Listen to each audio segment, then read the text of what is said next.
Hello. Hi. Good evening, everybody. Thanks for dialing in. Thanks for joining us. My name is Vince, and I'm the founder and CEO of Press Start Academy. We are an education startup based in Hong Kong, focusing on developing 21st century skills through learning through play and games. You are joining us for the Future Skills Roundtable session number 2. We had session number 1 2 weeks ago, and that was a great session with Kenro Oshidari and Lee Crockford. We chatted a lot about character and leadership and resilience. Tonight, we're going to be chatting about communication. Why are we chatting about all these things? Let me do a little quick intro on the Future Skills Roundtable. All right, so the Future Skills Roundtable is an online series that we are hosting over the next couple of months. So we have sessions all the way from October 3rd to mid-December. So basically once every 2 Mondays. It's all going to be on at the same time, 7 p.m. to 8:15 Hong Kong time, all taking place on Zoom. We are curating this series to shed light on the 6 C's of 21st century skills, namely creativity, communication, critical thinking, collaboration, citizenship, and character. Many of you might have heard of the 21st century skills before. If not, this is our reason to curate the series. So obviously there's a lot of talk on academic learning and how that is not necessarily enough. Textbook-based learning is not necessarily enough for students and even adults to thrive in this era anymore. So, you know, the term 21st century learning, 21st century skills has been coined to introduce and to promote more of these skills into the mainstream educational discourse. So right now at Press Start Academy, we're doing a lot of work on developing, assessing, evaluating 21st century skills for K through 12 students. And so this is part of our efforts to bring all of this into the spotlight and to spread this awareness among educators, among parents, among working professionals like yourselves. So throughout these conversations, we have invited a bunch of really amazing, inspirational people, 2 of whom you're going to meet tonight. So without further ado, I'm just going to go into introducing tonight's session. So we're talking about communication tonight.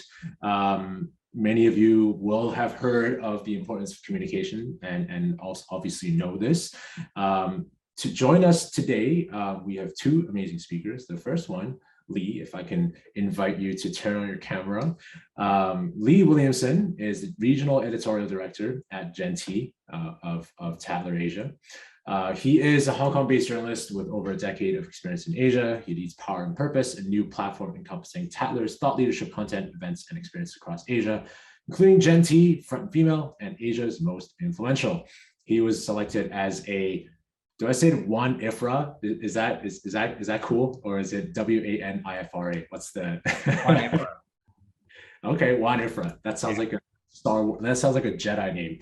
Wan Ifra Young Media Leaders Fellow 2020. Thanks for joining us, Lee. Next up. Thank you, Vince. My pleasure to be here. Thank you to you and Press Start for organizing. Thanks, Lee. Next up, we have Pristine Lampard. Pristine is the founder of Dallas A Collection. Oh, she's gone ahead and turned on her camera already. Dallas A Collection does a lot of distinct designer furniture design. Through her travels and extensive experience in the nonprofit sector, Pristine was inspired to launch Dallas A Collection, where she could create furniture with unique designs and acknowledge and celebrate the origins, people, techniques, and materials behind the pieces.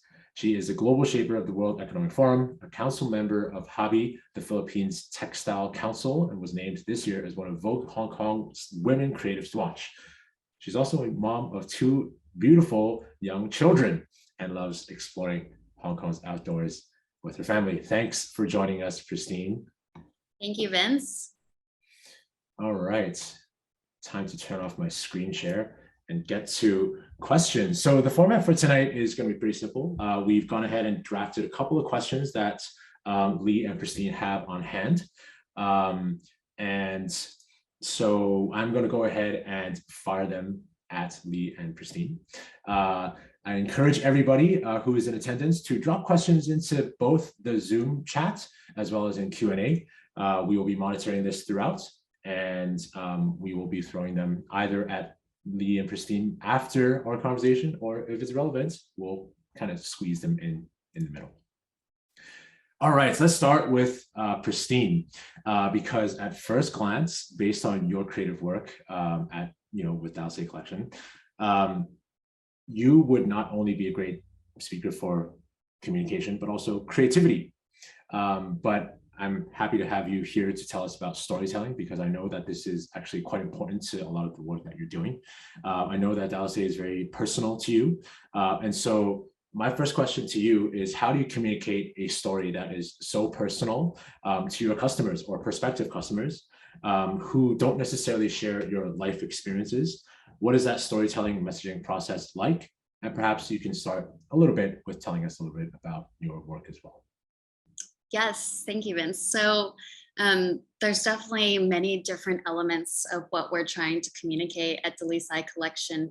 And one of them is that background story. So this was actually something that I wasn't expecting for people to be interested in, to be honest. When we first launched the company, I didn't think that people would be interested in, who I was as a person. I expected the questions about the designs or the materials or who the makers are in the Philippines who are actually crafting the furniture and doing the woodworking. But I wasn't expecting at the beginning that people would be interested in, who are you? Why did you start the company? But I've always been very open about that, my values, my background, why I launched the company, which was really around wanting to acknowledge Filipino craftsmanship on the global stage, beyond thinking of it as just handicrafts or souvenir goods, really showing that we can go head to head with a lot of the global furniture makers, because we are making a lot of the furniture that you see for big name brands, and you just get like a little label that says made in the Philippines. So I really wanted to acknowledge the materials, the people who are making these pieces. And I think that storytelling comes fairly easy for me because it is very genuine, it's very authentic and personal, as you said. And I think that authenticity comes through when I'm talking to prospective clients, media, whoever is interested in that background story. And that has a very positive reflection on the business as well, because people know, okay, there's a real person behind this company. There's someone I can message if I want to get that real personal service and that really personal connection. So I think that's actually an advantage for small businesses when you are trying to compete against large, big, brand name companies, to be able to create that personal connection with their clients. So in all of our messaging, we try to be very personal, sincere, and genuine. And that's actually a rough translation of Dalsay from Tagalog into English. It's actually what it means. So it's definitely a value for me and also for the company. Thanks for sharing, Pristine. I think anybody who follows you and your company's social media accounts will know that a lot of that branding and the storytelling is really quite personal, and it's actually really interesting to see a lot of the behind the scenes things that you're sharing as well. So I want to switch gears and invite Lee to the conversation as well. Speaking of authenticity and background, Lee is normally the person who facilitates these conversations. In fact, he kind of helped facilitate our little tech rehearsal just now. But right now, Lee, I'm going to put you on the spotlight, as a speaker. So I think it's interesting. You've done a lot of work in media, telling stories as a writer and editor. Right now, you are overseeing actually the brand product strategy for a media platform, a really high profile media platform. I'm interested in asking you how you create a brand profile or a vision for a media platform. Is it a different skill set to your storytelling backgrounds? How does all of that come together? Yeah, thanks, Vince. I think before I answer that, if you don't mind, I'm just going to tack on something to what Pristine was saying, because I think it is, just talking generally about communication skills, right? I think it is definitely easier when you are personally involved in something you feel passionate about, authentic about. Occasionally, from my experience, that can add a layer of complication as well, though, because you love it so much, you just want to so in depth, you want to like go blah all the time, and like, every press release or every kind of, I don't know, social media, you want to give the full story. Sometimes it's really difficult to, I don't know if Christine ever finds this, but I find it difficult to self-edit sometimes. Well, I have to keep that discipline. I do eventually do it before things go out into the public, but you kind of have to do it when you love things so much. You're speaking to an audience who are scrolling, they're kind of, their time poor and so on. So it's always better when you're personally involved in something that is the one other side of the coin, and it can be difficult. You need to be disciplined about self-editing, because the general consumer won't care as much as you do. One of my good friends who's a respected journalist, he recently released he has his own Audible series, actually, his own true crime podcast. But his first ever job at a university was writing for a caravan magazine, like a monthly magazine on like mobile homes. And he said it was the best job he ever had, because he had to learn how to care about something he didn't care about. And then he had to be able to communicate that to an audience who really cared passionately. So that's another really big, important communication skill, I think, is like, when you aren't familiar with it, can you zhuzh it up and can you present it in a way that's interesting for an engaged community? To your question, it was around about how to make products and how going from just storytelling to creating brand and products, right? I think essentially it's the same thing. It's a storytelling, creating brand or products. It's starting with the why, right? It's starting with the audience need, saying like, who are we trying to reach here? What are their needs? Where else can they get servicing? Where else do they find, the solution to these needs? And then how can we fit in? Like, let's write a problem statement for our audience and let's figure out a product that can solve that. Let's start cheaply, with a minimum viable product and kind of iterate from there. So it's pretty similar.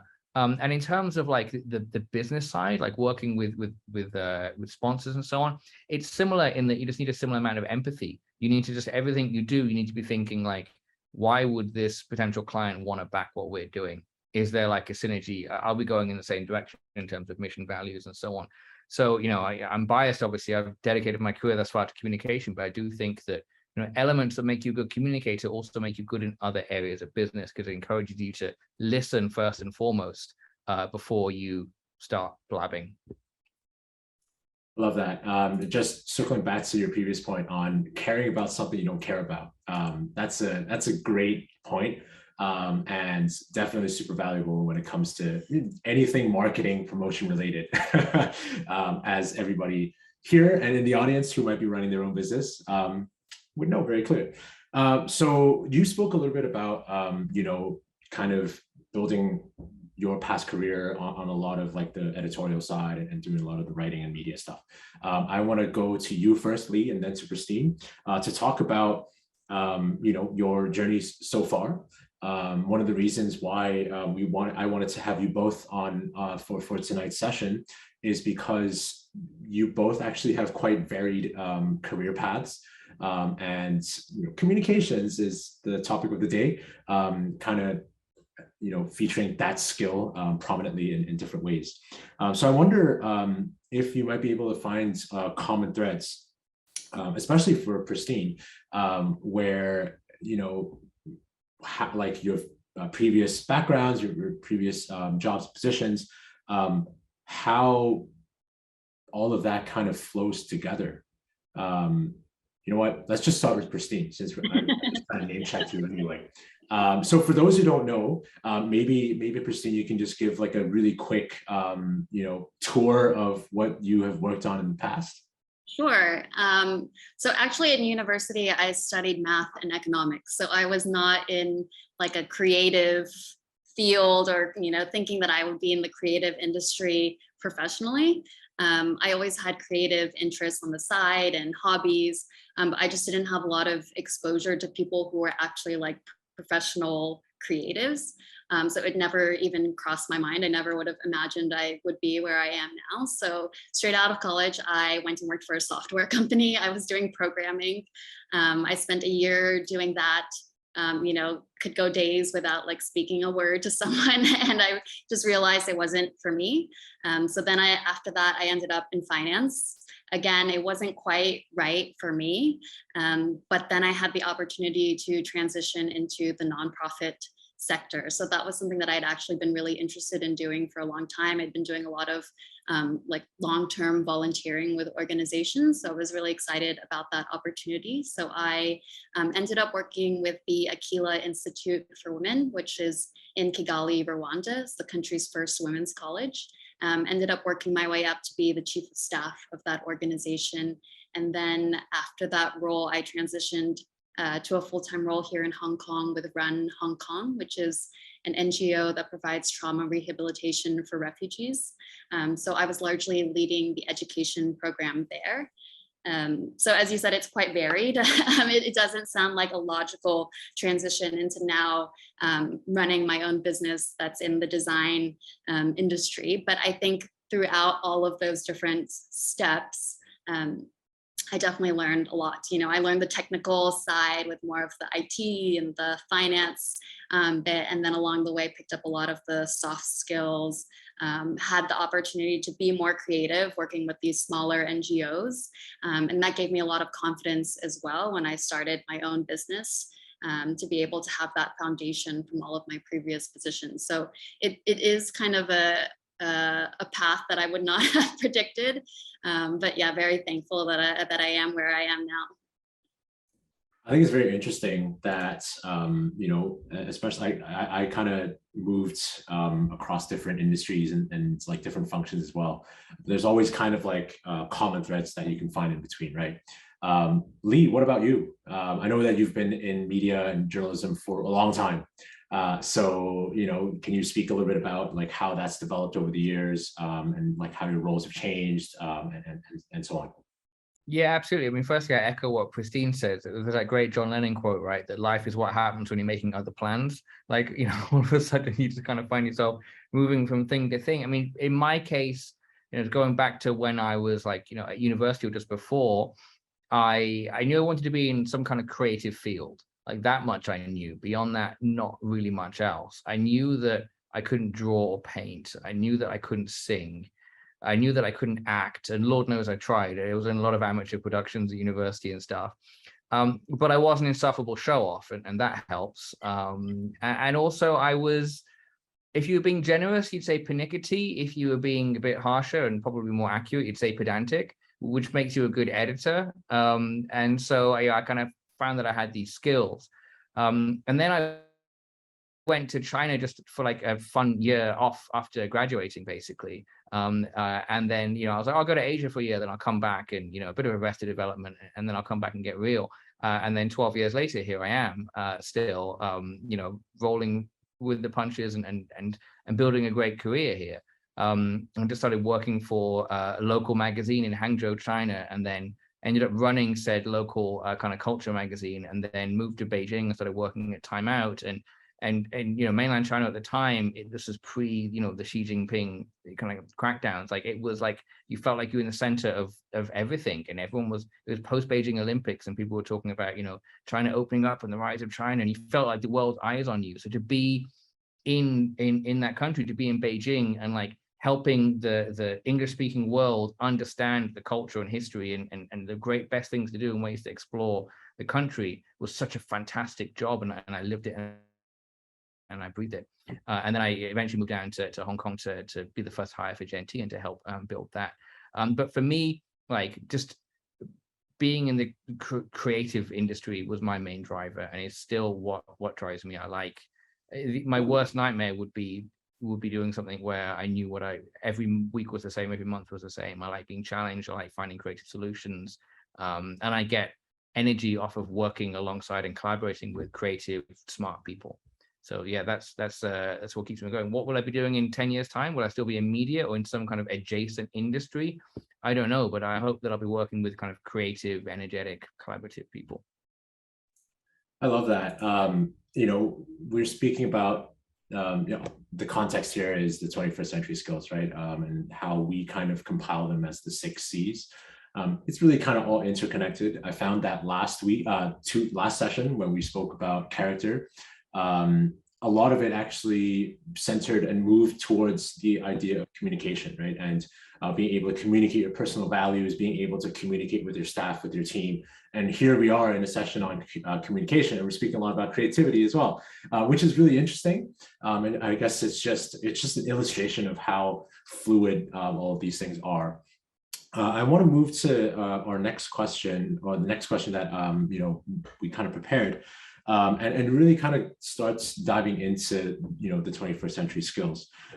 So right now for us at Press Start Academy, we are constructing kind of proprietary development assessment framework for the 21st century skills. So as you can imagine, it's quite hard work. It's a lot of really complex kind of interconnected things that we're trying to distill down into something that makes sense.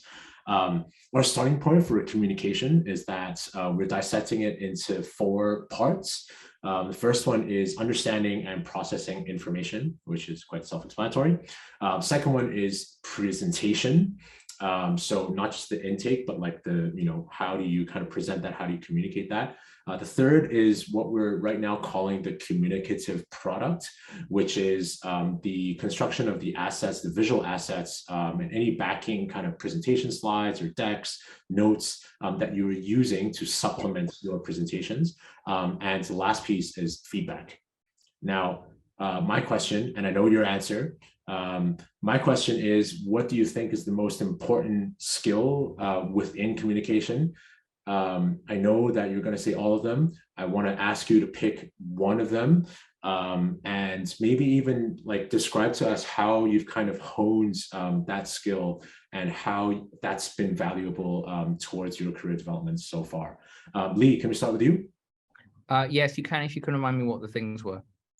So number 1 was understanding and processing information. Number 2 was ironically, given that I did. Yes. Number 2 is presentation. Number 3 is communicative product. And number 4 is feedback. Being able to receive feedback well, or being able to give feedback well? Both. Both. I think listening and receiving is essential, like, because I think that's a I'm gonna say that only because I think it's a really not often thought about aspect of communication. When we are talking about communication, we're thinking always about projecting, about the person, about giving information. Communicating is about talking, right? But communication equally, there's no point in someone talking if somebody isn't listening. The tree falling in the forest analogy, right? So I think especially in today's modern age, where people are more and more waiting for their opportunity to talk rather than actually listening to what the person is saying, I'm going to pick that just because I think it hasn't it's not been given enough value in today's hyper commoditized, like way too much information hitting us from every different angle, like on one of these at all times. World that we live in. So yeah, I'll say the first one. Cool. Christine, what about you? I'm going to have to go with feedback. So this is touching with what Lee said at the beginning. When you're passionate about something, you feel like the message that you're communicating is amazing, but it doesn't matter how good you think it is. It all, comes down to how people are receiving it. And what they think about it. So I think that feedback aspect is so important. I see that all the time, especially being in a design focused industry. A lot of times people are looking just at the design, like our team, what are the aesthetics? How does it look? Is it too cheesy? Is it, but it doesn't, sometimes cheesy is what, people respond to. It's not always about pure aesthetics. When you're designing a communication, it comes down to how people will receive it. And you only know that once you put the communication out there and be open to receiving that feedback. So I always encourage people to just try, just start communicating. I've seen friends who always say they want to start a business, and then they spend so much time just thinking about, okay, well, the social media account, and like, what's the name of the business going to be, and then what's going to be the mission and the vision. And it's like, you just need to get started, because you might spend a year drafting that communication, and people, the audience that you want to reach, don't respond well to it. So yeah, I think that the feedback aspect, the more that you can gather feedback and be open to receiving it as well, which is incredibly difficult for most people, but the more that you can practice that and work on that, I think, yeah, that's really a key skill. I think that touches on, we can kind of go down this rabbit hole a little bit. You're speaking about feedback. I think in your case right now, you're talking about customer feedback and user feedback, right? I'd actually love to ask both of you. This is not part of the scripted questions. Love to ask both of you, what is the most meaningful or impactful piece of feedback that you've gotten from a customer or a user, and like that has maybe been very pivotal to shaping what you're doing and how you're doing it right now? Starting with Christine, maybe? Honestly, I get a lot of feedback, which is good. That's what you want, be it from friends or family. Designing furniture, of course, there's tons of feedback that can come with that. Is it comfortable? Does the aesthetic work? Does it work for, Hong Kong spaces in the Philippines? So I definitely get feedback all the time in that aspect. I also get feedback around our communications, the descriptions of things, pricing. Honestly, it's endless, to be honest, but it's good because it helps you to kind of hone what you're creating. I can't think if there's a specific one where I was like, oh, that really had a huge impact. But I think all of it is just like constantly collecting. And I'm also constantly asking people, when I'm talking to customers or clients, I ask them for feedback, how did you find us? What did you think of this? I think it's good to be open to that, because you can only use that to improve. Lee, before I go to you, I want to just ask one more sort of sub question to Christine. I know that you mentioned that you have you're constantly looking for feedback. I remember one thing that really stuck out at me, in the kind of earlier days, is when you were trying the flexible ownership model with your company. I'm quite curious. Obviously, you brought this vision and you had this idea to kind of launch it. First of all, I guess I'll invite you to explain a little bit about what that is. But when it is something that is relatively new to the industry, how do you communicate that? How do you make sure that people understand? And how is that feedback process like? Yes. So to explain a little bit of the context. So essentially at Delisai Collection, we have two ways that you can purchase our furniture and our design. So one is the traditional, you go, you buy it, we deliver it, it's yours to keep. The other is called flexible ownership. So it gives you the opportunity to try the furniture in your home before you decide if you want to keep it or not. So essentially, it combines a rental program or a buy-to-rent program. It allows people an opportunity to say, hey, I have this coffee table. I want to try it for 3, 6, 12 months, but I'm only going to be in Hong Kong for 12 months. So I don't want to buy furniture and then have to worry about selling it afterwards. It gives people flexibility to either, have a sustainable way to own furniture that they don't want to own long term, or to have furniture and make monthly payments on it. So I'm probably doing a terrible job of communicating this now, but it was something new to the Hong Kong market to give this flexibility to people when they're owning the furniture. But actually in Hong Kong, the response has been really strong, I think, compared to, say, the Philippines market. So we actually offer this both in Hong Kong and in the Philippines. And I was surprised to see that in Hong Kong, I think maybe because we are a newer company, people were interested to have sort of a trial, to see the furniture in person, see it in their home. Spaces are more limited. So, it does happen to people with any company. You might buy something and then it arrives in your apartment, and even after measuring, you're like, oh, actually, like, it's too big or it doesn't work in this space. So I think that in Hong Kong, people really like that flexibility. Surprisingly, in our Philippines market, it's been all just one-time purchases. People just buy the furniture and then they want to just have it outright. So yeah, I think it's been a lot of explaining to people about the option, but in Hong Kong, people have been really interested in it. Thanks, Christine. Over to you, Lee. I know that even in the past few years of Gen.T, there's been a lot of, you're trying to think about your positioning strategy. And we've had conversations about this as well, in terms of events, in terms of how you were selecting like people to go on the Gen.T list and so on and so forth. So how does that, like listening to users, listening to customers, how prominently does that play a part? Is that a lot of internal soul searching as well? What is that process like for you?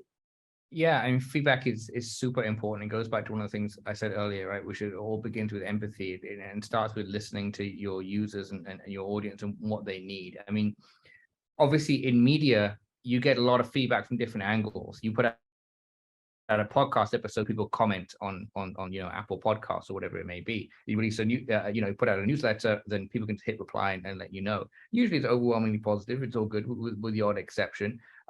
When we launched a new newsletter product earlier this year called Gen.T Weekly, it was like a roundup of best articles, but some other stuff like a note from the editor, some community news like what Gen.T honorees are up to, a kind of funny thing at the end, that kind of stuff. And in the top note, I said, hey, there's a new newsletter. I would love to know what you think about it. And I'd love to just meet you guys in general. So I'm setting up some office hours, hit this calendar link and we'll meet. And a bunch of people did. And I said like some 15-minute slots just to hear from the audience. And they were like really all interesting and eye-opening and a mixed bag, all different types of people from different walks of life, doing really amazing different ventures. And it was fantastic. I could get their feedback on the product, but also just kind of meet the audience and see, put faces and names to the long line of email addresses that was getting the product. So feedback to me is super, super important. It's also, with Gen.T, I'm not going to give you the 5-minute, spiel about what we do, but basically in 2017, we started with this one product, the Gen.T list, which identified young leaders shaping Asia's future, like entrepreneurs and other leaders, which we call the leaders of tomorrow. The objective was to take this list and to build it out into a community that would connect these people and inspire them and kind of bring them together in towards a shared purpose. That was tricky. Releasing content is the easy part. Like bringing people together and forming community, that takes time, that takes a lot of effort. And so getting feedback and hearing that was really, really crucial. And then when we would hear things like, oh, I met my co-founder of my new venture through Gen.T, or I met an investor in my venture through Gen.T, or I met my boyfriend on Gen.T, or in one case actually, I met my husband on Gen.T. We have a married couple in mainland China who are both on the Gen.T community. That made it real. That makes it real. Like, wow, this is not academic. These are real people, and like their lives and kind of sliding doors style are changing because of the impact of the community. And so that feedback was really valuable, and also just reminded you of the awesome responsibility. Yeah. I love that. What a great story. Married couple from Gen.T. I know, the power of community. I feel like there's a product idea for Gen.T in a high-end dating service. We haven't yet got it off the ground, but it's definitely something we should blue sky. Definitely. Actually, I might steal that newsletter idea where my team is working on a newsletter right now. Kind of spoiler. So might actually borrow that idea from you. Okay, so we spoke a little bit about customer feedback. We're starting to get some questions in the Q&A in the Zoom chat. I want to start with the question, shifting gears into managing our own teams, communication within our teams. We just spoke a lot about external communications in terms of branding, in terms of users. We have a question on where should a manager draw the line between full transparency and communication with the team versus shielding them from certain bits of information.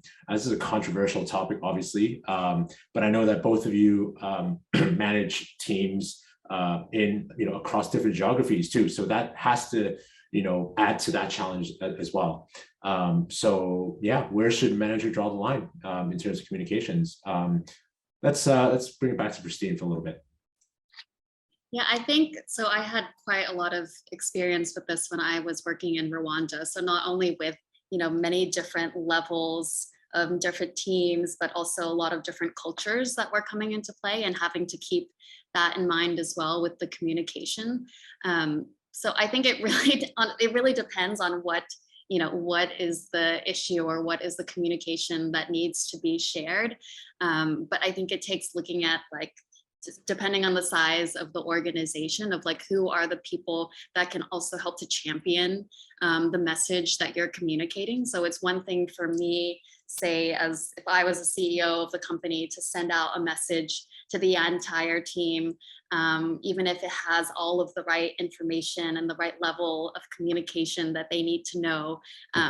If you are the only person communicating that, it's going to be very different than if you have internally already identified some people who can help you to champion this message internally. So I think that is where the key comes into play, is, and again, with the feedback of like, okay, if I then talk to the team leader from this department, they're also going to have some input on how we can communicate the larger message to their team or to other teams.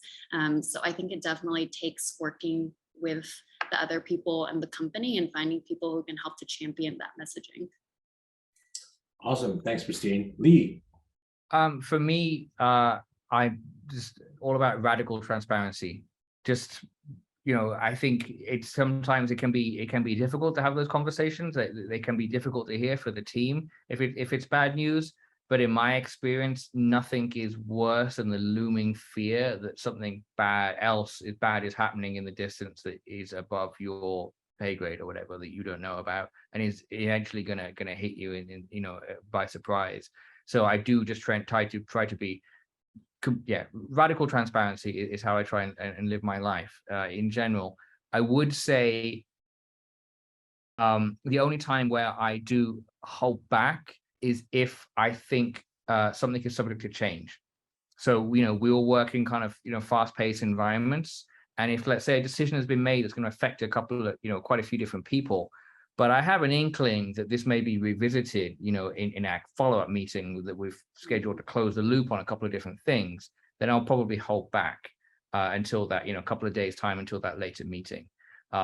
Just because then, if you give a direction and then you have to kind of undo it, then it gives people the false impression that maybe things aren't as aligned as they should be, or something like that. That being said, let's say somebody in those couple of days in between the meetings asked me directly because something had leaked out, then I wouldn't lie, because I wouldn't want to be caught in a lie.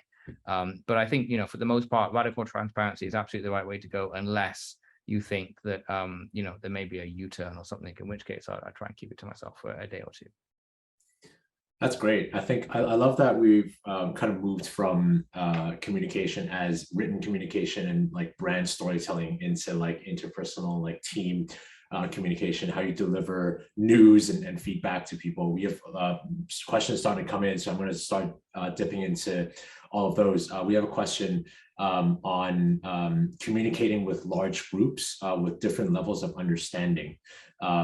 So what do you think is an effective way, or some of the most effective ways to do that? I know, Lee, you work with a lot of different media partners and sponsors, and obviously stakeholders within the Tatler group as well.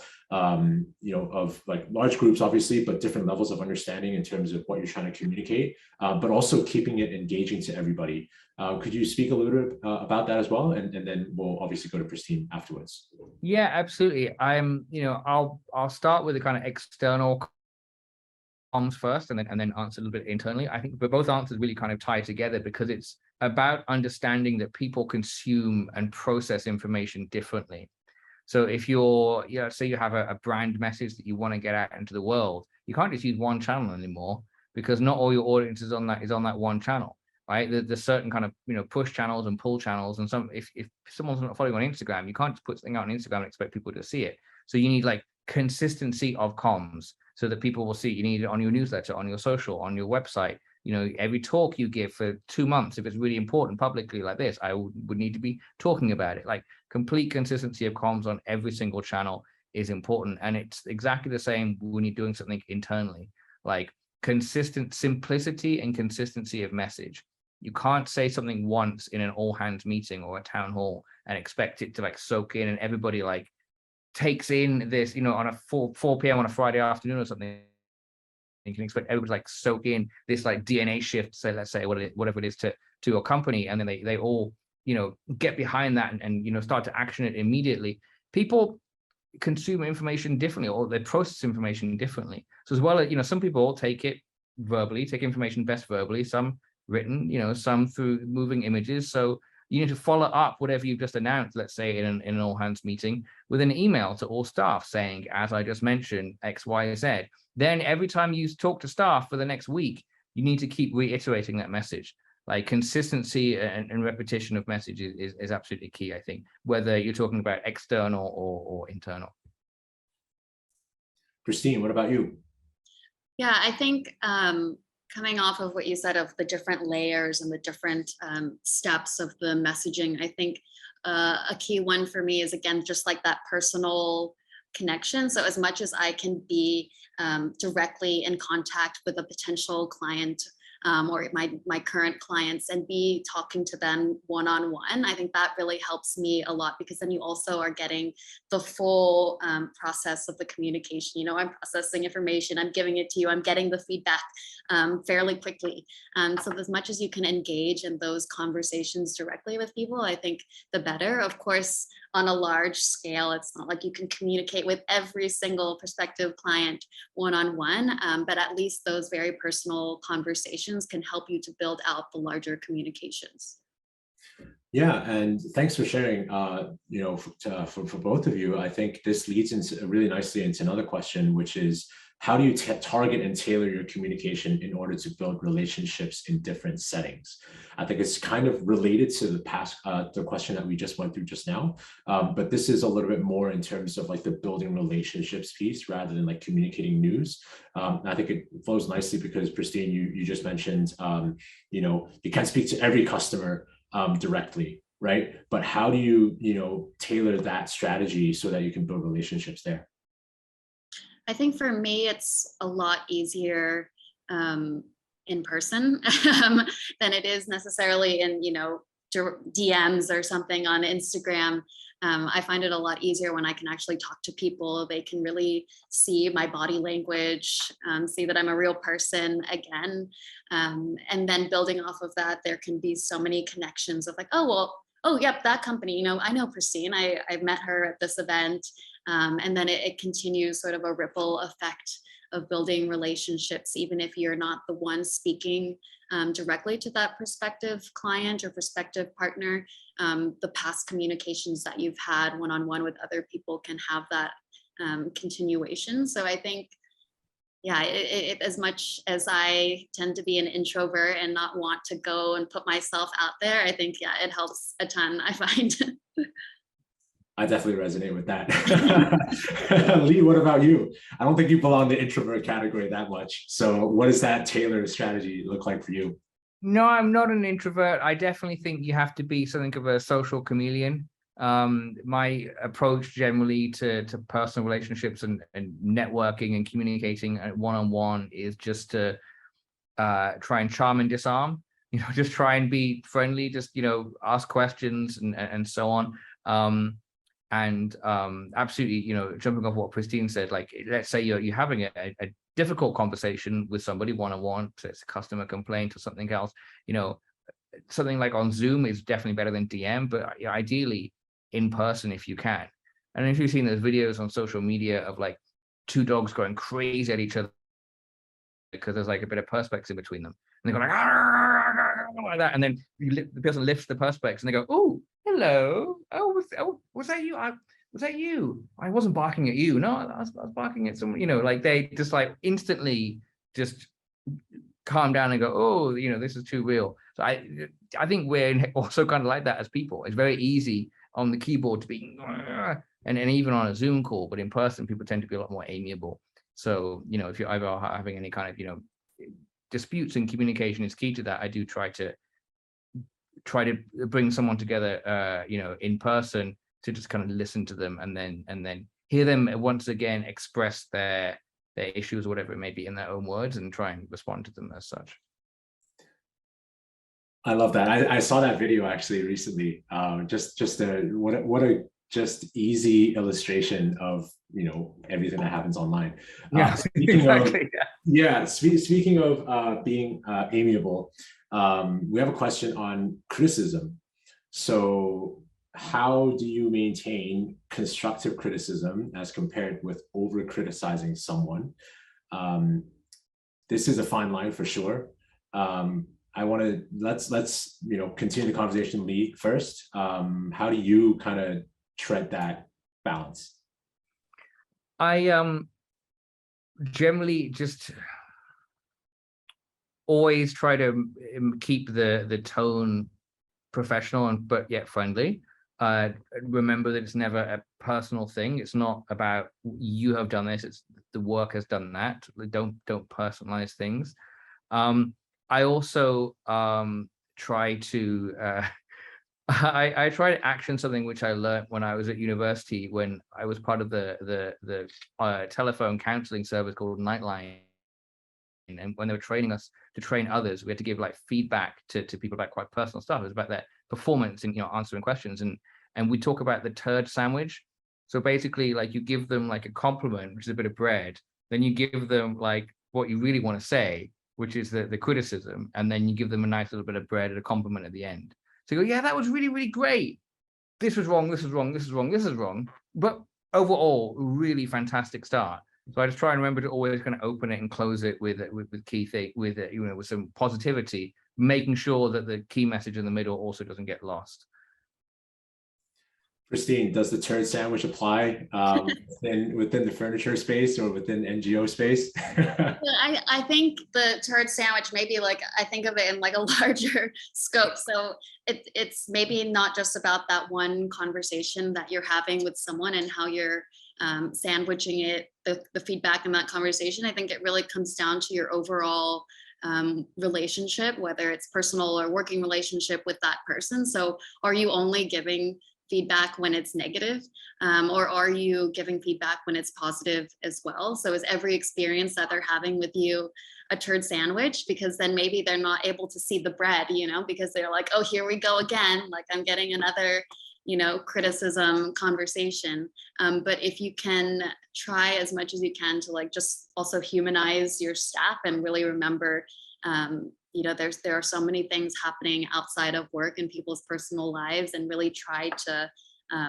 have a better relationship overall with people, so that when you do get to a point, if you need to give constructive criticism, I think that can be received a lot easier than just in the constant criticism sandwich. So I think focus on building better relationships overall, and that'll hopefully help all of the communication, positive or negative.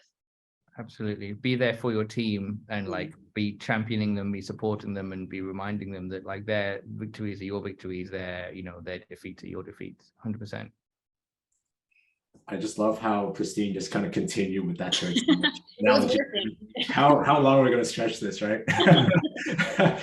So we've actually spoken a lot about feedback, criticism within the team, a lot of interpersonal communication. I want to bring this back a little bit more to the brand side of things. We have a question on authentic communications as a brand. Is it necessary to share both the highs and the lows? If so, how do you share this with vulnerability? How do you navigate like protecting your brand versus your personal peace, and just how do you kind of put on that face regarding the lows that you're going through as well? Should we start with, let's start with Christine. Sure. I think, honestly, with COVID, I think that everyone realizes there are so many lows, both for personal and business. And I feel like a lot of people in general are becoming more open about this, that, times can be tough and there's a lot of challenges with starting a small business. So I think doing, these kinds of open conversations is really important. You can share what are things that you're working on, what are challenges that you're facing versus just only the really beautiful aesthetic of the outcome. I think, yeah, as much as you can just share the journey and, the challenges that you're having, the more that you can help other people so that they realize, okay, it's not that easy. So I think, yeah, it's just about being open and authentic and genuine. So. Lee, is that different for a media brand or media platform like the one that you're running? Yeah, I think, Christine's definitely better placed to answer that question than me, as an entrepreneur, and every entrepreneurs now have personal brands, and so you kind of have to go out there and share your journey. And I think people resonate more with the authentic ones that aren't just completely polished, that are, real. From a media brand point of view, people want to hear that from people, from leaders, from entrepreneurs. They don't necessarily want to hear that from a platform, from a brand. I think I can have a bad day, or someone on my team can have a bad day, but the brand, the platform needs a kind of consistency of comms and needs to kind of stick to that message. So in terms of like the way we communicate, it tends to be non-human because it's not, it doesn't reflect my moods per se in the same way that if I was like a high profile entrepreneur with a prolific LinkedIn footprint, then I would be vulnerable about my highs and lows as an entrepreneur. In media, it's just relentless churn of content. The treadmill keeps going. I think that's really interesting because, and I might actually love to ask you specifically, Lee, on this, because I know that in the newsletter that you do, in the news roundup that the Gen.T, socials that you put out, is there a kind of deliberate calibration of this type of content? Is there, do you focus a lot on the highs? How do you navigate like asking entrepreneurs to share the other side to the story? Do you find that entrepreneurs are not as willing to share that? What's kind of the approach that you take for something like this? Yeah, absolutely. We do, it's in our brand book that we don't wear rose tinted glasses. We talk about the grittier side of leadership and entrepreneurship. And when we talk to, we've done a lot of pieces on, what you learn from failures and, the kind of the darker, grittier side and what you learn from those journeys. And for the most part, I think, in 2022, people are much more willing to open up and discuss those than they were back in the day. I think partially that's because, the rock star entrepreneurs of the past, 15 years have talked again and again and again, the whole Silicon Valley mindset of fail and learn from it and move on, rather than back in the 90s or the noughties where failure was not an option, not something you spoke about. So I think that kind of, those public figures, mostly in Silicon Valley, have gone a long way to kind of normalizing the idea of talking about failures, about talking about the kind of challenges that you've overcome. I'm so sorry, the lights keep changing here. I'm in the office and someone turned off all the office lights, and not knowing I was here, I guess. And now they've all changed again. So I'm sorry about that. But yeah, I do think, for the most part, leaders, entrepreneurs are more willing to talk about their authentic self, and that involves, of course, the lows as well as the highs. I'm going to go turn the light on. Thanks, Lee. The curtain's coming down. So there are other questions that are coming in. I want to make sure that we are able to get through my final scripted question, because we did go off on a big tangent just now. So I want to ask this first while we still have the time. And this is, bringing it back a little bit to the education piece, right? So obviously the context to all of this is how do we create experiences that are well-rounded for the future generation, obviously, but also for the current generation. You both, and we were talking about this, at the beginning. You both have young children, so I'm sure that you think about, their education, how best to develop their skills, and so on. So this is a question that I ask of all of the guest speakers within the series. What do you think is the best way to train and develop someone's communication skill? I don't ask communication for all the speakers, but tonight's topic is communication, so I'm going to start with that. Lee, why don't we start with you? What is the best way to train and develop someone's communication skills? I'm going to do that whole vulnerable thing and admit that I don't have the perfect answer to that question. Generally, I will encourage my son to share his feelings and to be transparent where he can. He's not allowed to run off and be grumpy. He's got to tell me, start sentences with I feel X, Y, Z. Like he can't, if he's grumpy, I try and get to the bottom of why. I mean, on a silly anecdotal level, I also don't really modulate my language too much when I'm talking to him. I've never talked in baby words. So like his vocabulary sometimes surprises my friends because they say, how does he know that word?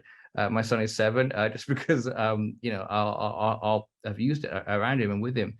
For the most part, I think you've got to teach to close the loop a little bit and bring it back to what we were talking about. You've got to teach a sense of excitement and wonderment and adventure in learning anything. So like, if you stand up in front of a group of people and you don't feel like it went well, that's not the end of the world. Your success and your life and, whether you're going to get into the right school or get the right job and be happy in life or not, is not going to depend on that one moment in time. So just treat it as a learning experience. So, when you communicate to a group of people, and ultimately as well, just practice. So right now, you're talking about communication. My son is learning to write both English and Chinese. And, it's just obvious to say, almost too obvious to even say out loud, but the more you do something, the better you get at it. You got to put in your 10,000 hours, right? So it's about, not being afraid to put in the work and also not being afraid to get back on the horse, like when you inevitably get knocked off. Well, engendering a sense of adventure and curiosity is exactly what we do, obviously. Yeah, nice shout out. Christine, what about you? What is your ideal way to develop and train someone's communication skills? Well, I don't know about ideal, but I think what I have observed is that so much of it just comes from your own example. So how your kids or your employees see you communicating, they absorb a lot of that.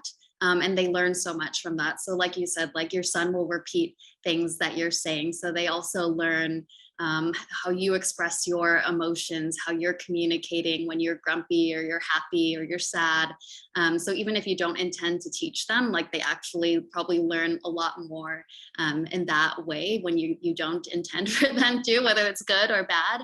And I see that in the workplace as well. I've worked with people and I realize now, like I do X just like so-and-so used to do. And actually I didn't like that. And now I'm trying to unlearn it. So it happens in the workplace as well, where you learn things unintentionally from the people that you're working with, the people that you surround yourself with. So yeah, I think as much as you can is leading by example, which is, it's not easy, of course. No one's perfect at that, but yeah, I think that's definitely a big learning tool. 100%. If I can just add something quickly to that, we did a piece at Gen.T last year about, like, it was a kind of tongue-in-cheek, but we thought there was still real insights to have about how running a startup is like being a parent. And we asked entrepreneurs from the Gen.T community who were entrepreneurs and also parents, and that was one of the key lessons, that it's do as I do, not as I say.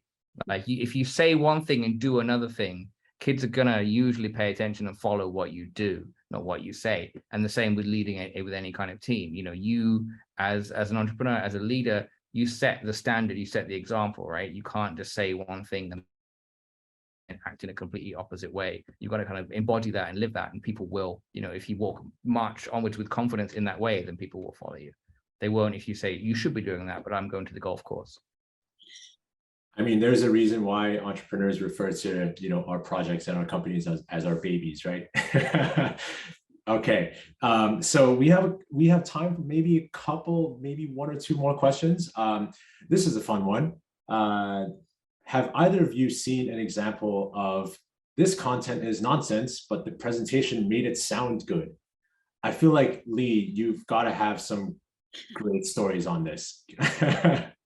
I've seen a couple of times today. I mean, hopefully not here.